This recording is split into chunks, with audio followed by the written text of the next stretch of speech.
Pessoal, a partir desse momento, então, nossa gravação começou. Hoje é dia 15/9, terça-feira, 9/2, e nossa gravação começou. Eu estou na página, a partir da página, então, nosso conteúdo de hoje. Conteúdo a partir da página 465 da apostila e projetando o quadro para vocês a partir deste momento. Deixa eu abrir aqui o quadro.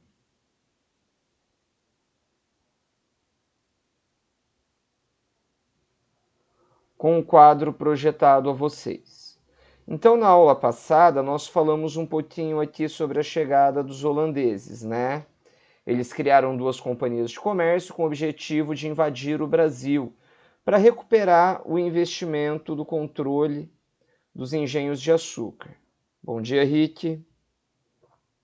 Para recuperar o controle dos engenhos de açúcar, certo? Legal. Então hoje nós vamos começar a falar um pouquinho aqui do Brasil holandês. Os holandeses... Espera aí que está entrando mais gente. Bom dia, Luizinho. Pessoal, tirem uma dúvida, vocês estão visualizando o quadro? Beleza, obrigado. Então os holandeses, pessoal, promoveram 2 invasões ao Brasil. A primeira invasão... Espera aí que está entrando mais gente, eu tenho que liberar. Bom dia, Ângelo.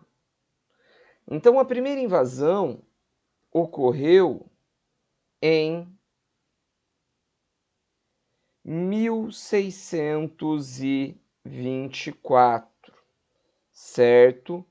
Perdurando até 1625, na cidade de Salvador, na Bahia, certo? Então essa foi a primeira invasão holandesa. Porém,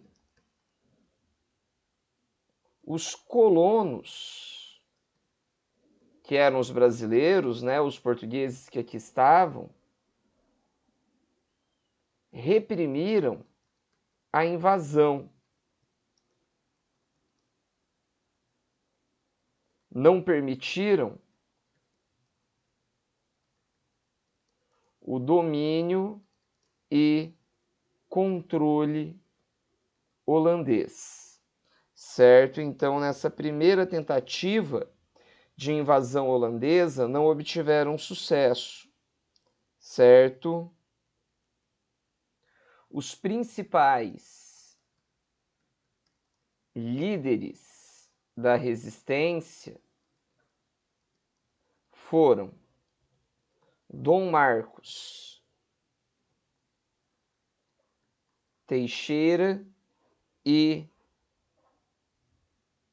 Matias de Albuquerque, certo? Foram os 2 que promoveram, então, essa liderança de defesa. Então, entre 1624 e 1625, a gente tem essa primeira tentativa de invasão da Holanda no Brasil, certo? Eles acabaram saindo do Brasil em 1625, não obtiveram sucesso nessa invasão. Porém, pessoal, olha o que acontece. Em 1630, os holandeses voltaram a invadir o Brasil. Então, nós tivemos aqui uma segunda frente de invasão. Esta invasão ocorreu na cidade de Olinda, no Recife, certo? Professor, Olinda era o local onde estavam os principais engenhos de açúcar do Brasil. Exatamente. E foi fácil invadir? Não. Os colonos novamente promoveram uma forte resistência ao local, certo? Então, nós tivemos aqui uma nova resistência. O conflito durou até 1637, devastando os engenhos de açúcar, mergulhando a região em uma crise. Só que é aqui que tudo muda. Quando uma guerra acontece em um determinado lugar, o lugar não fica completamente destruído? Concordam comigo? Sim ou não? Sim. Se a guerra ocorreu em um determinado local, aquele local vai ficar destruído. Só que olha o que aconteceu. Em 1637, ao final do conflito,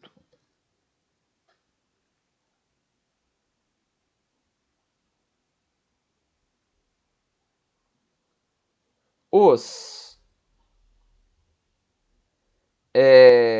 holandeses,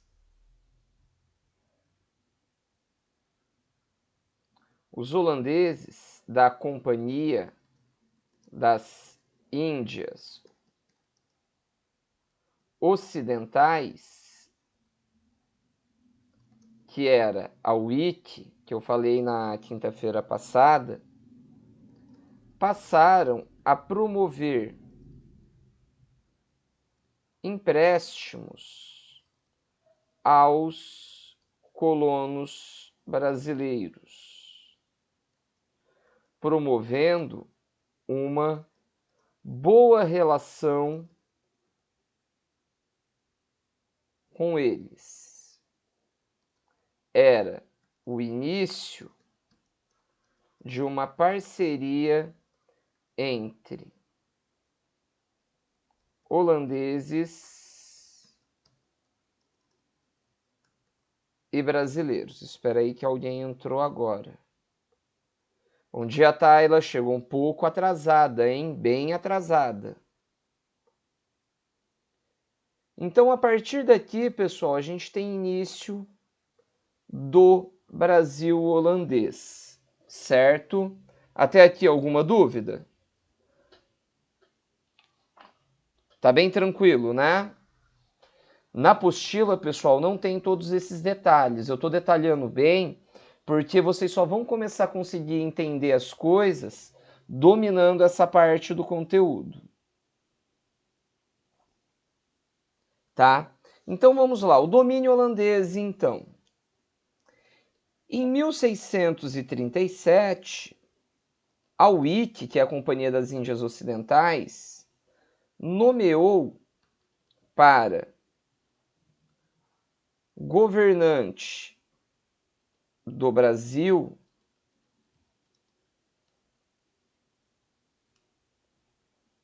João do Brasil, João Maurício de Nassau, mais conhecido só como Maurício de Nassau, tá bom? Então, sempre que vocês visualizarem o nome Maurício de Nassau, Brasil holandês, certo? Legal. Os holandeses vieram para cá, pessoal, emprestando dinheiro para os colonos, para fazer o quê? Para eles reconstruírem. Eu só esqueci de colocar aqui, deixa eu colocar aqui em cima. Para reconstruir os engenhos que foram destruídos durante a guerra. Então, Nassau incentivou a produção de açúcar para recuperar esse investimento, bem como a reconstrução dos engenhos que haviam sido destruídos durante a guerra, certo? Legal.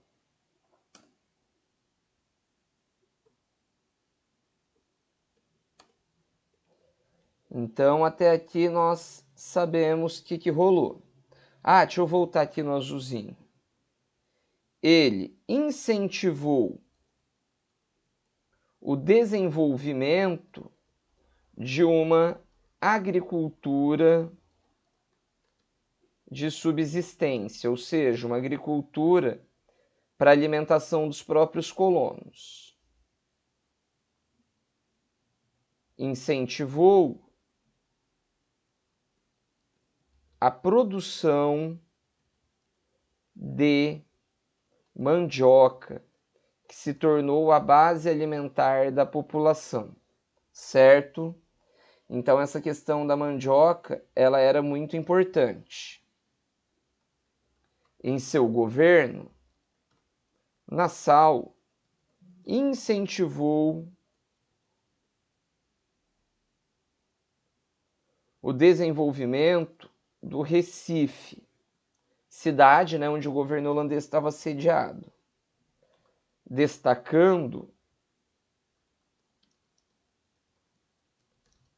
a promoção de obras públicas, certo? Bom, o que ele passou a visualizar aqui no Brasil? Então, quais foram essas obras públicas? Vamos destacar aqui, deixa eu abaixar um pouquinho.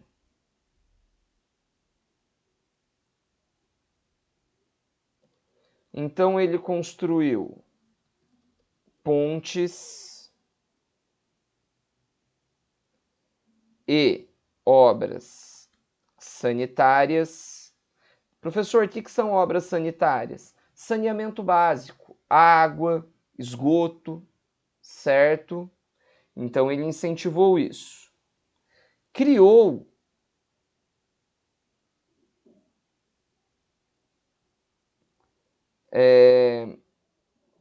o primeiro observatório astronômico da América, observação das estrelas. Isso tudo na cidade do Recife. Trouxe, cientistas ao Brasil.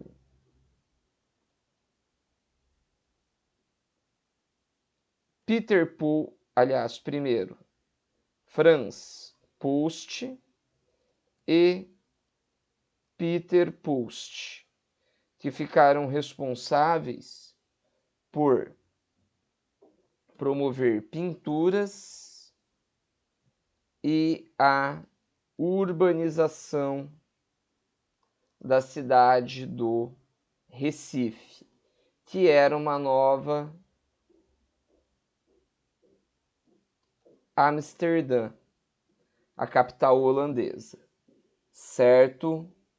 Outro ponto primordial é que Nassau concedeu tolerância religiosa ao povo. Tá todo mundo comigo até aqui?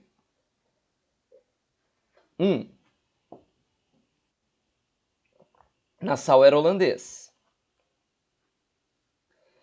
Tá todo mundo comigo até aqui? Então tá. Essa parte aqui ela é muito importante. Por quê? Quando eu falo da concessão da tolerância religiosa, quer dizer o seguinte. Conforme eu falei para vocês, os holandeses, eles eram protestantes. Os holandeses eram protestantes, eles eram quakers, eles eram calvinistas. Então, muitos que eram perseguidos por causa de religião na Europa começaram a migrar para o Brasil.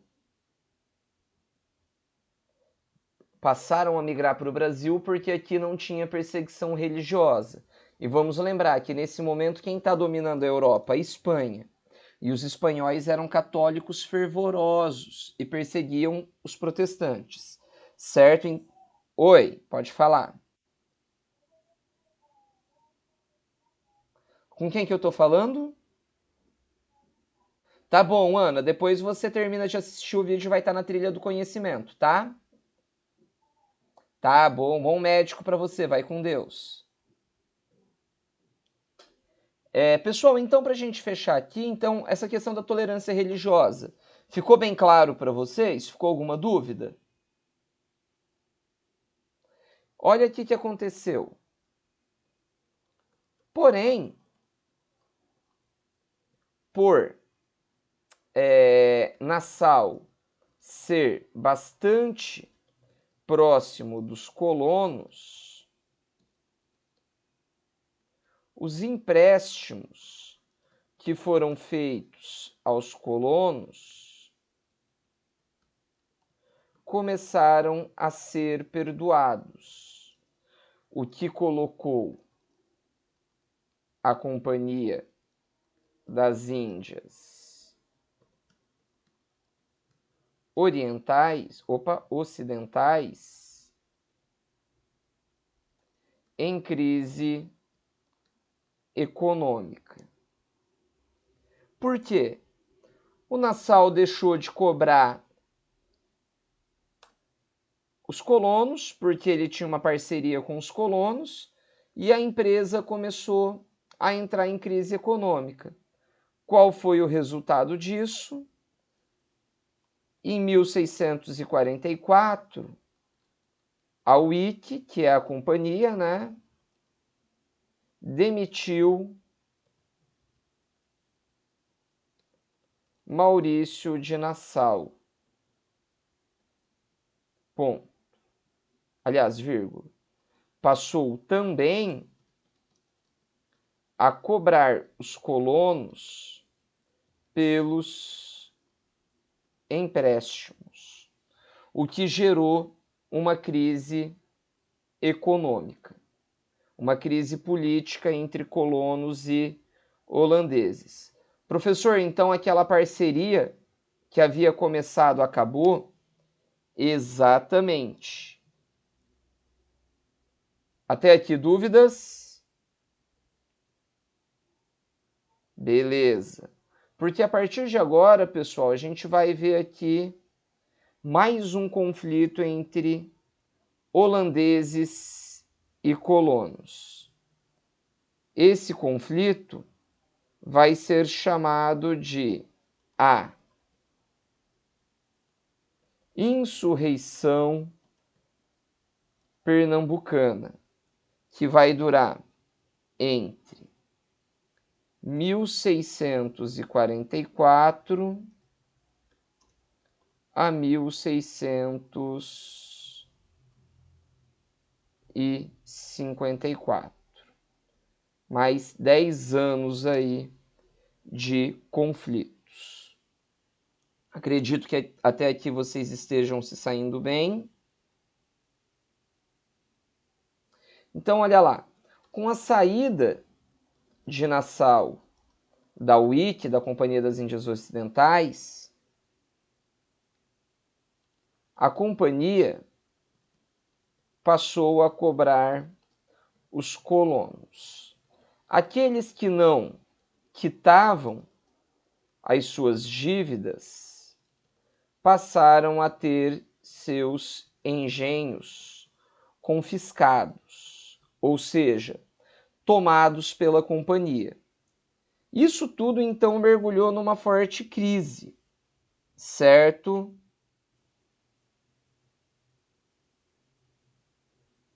Isso mergulhou numa forte crise. Olha lá, 2 motivos levaram os colonos a se revoltarem contra a WIC.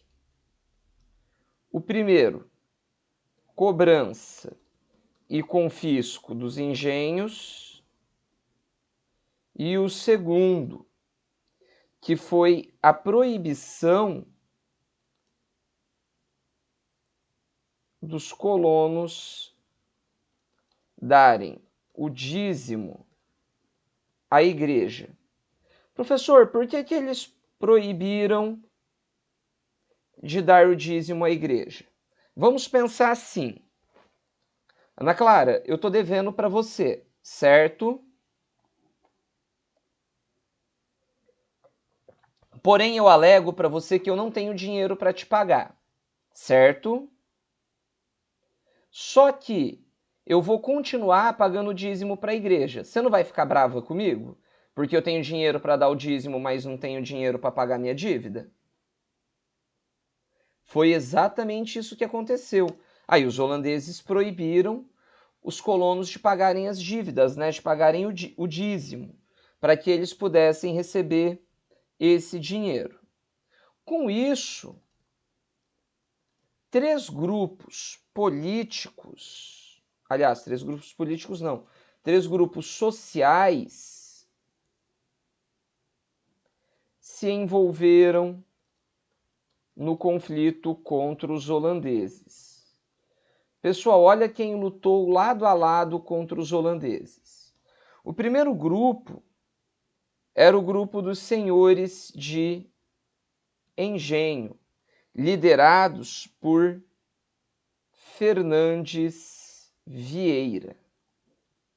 O segundo grupo era o grupo de escravos africanos, liderados por Henrique Dias. E o terceiro eram os índios potis, que eram liderados por Felipe Camarão. Isso, pessoal, promoveu o surgimento de um sentimento nativista. Professor, o que é um sentimento nativista? Naquele momento, não importava a diferença social, todos eles estavam lutando pelo mesmo ideal, todos eles estavam lutando pelos nativos, por aqueles que nasceram no Brasil contra a exploração holandesa. A vitória holandesa veio no ano de 1654, forçando os holandeses a saírem do Brasil. Os holandeses migraram para as Antilhas, as ilhas do Caribe, onde passaram a produzir açúcar para concorrer com o açúcar brasileiro. Certo? Até aqui ficou alguma dúvida? Para terminar a aula de hoje, então, último tópico.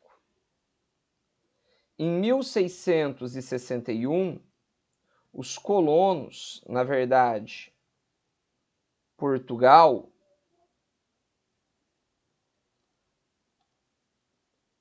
foram condenados a pagar indenizações aos holandeses. Professor, por que pagar indenização? Porque os holandeses investiram aqui o dinheiro nos engenhos e não receberam esse dinheiro de volta, já que houve o confisco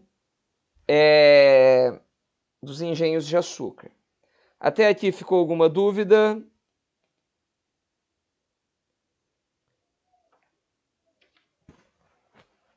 Porque quando eu falo que essa cobrança foi feita aos colonos, quem está, como que eu vou dizer? Quem está pagando essa dívida é Portugal. Portugal vinha, tirava o dinheiro dos colonos para pagar essa dívida, entendeu? Porque o Brasil, em 1640, ele volta a ser colônia de Portugal novamente. Mas aí eu vou explicar nas aulas mais para frente. Até aqui dúvidas? Nenhuma? Peguem para mim a página 469.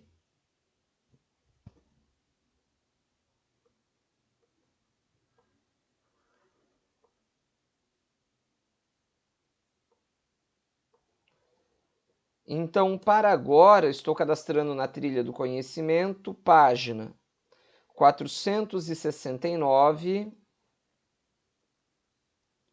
parte tarefa. Eu quero para agora o exercício 1 apenas. Beleza?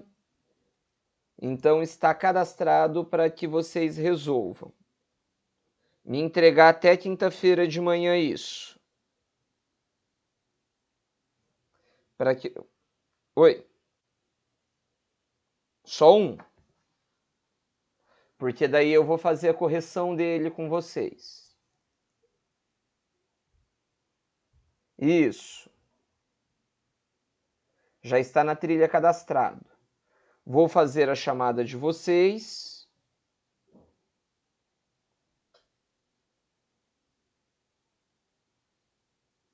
Alana. Fregonês está, o Ângelo está, Carol está, Ana Clara saiu, mas estava, a Manu estava, Heitor. Ah, Manu continua aqui com a gente.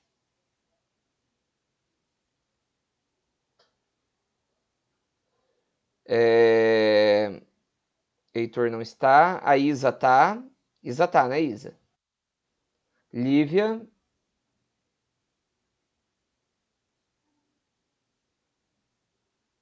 Ah, maravilha. Ana Clara, eu vi aqui o chat bem rapidinho. Eu vou cobrar, provavelmente, eu vou passar na quinta-feira, mas provavelmente o conteúdo da prova vai ser a unidade 3. A unidade 3 inteira. Luizinho tá aí, Rick tá aí, a Taila tá aí.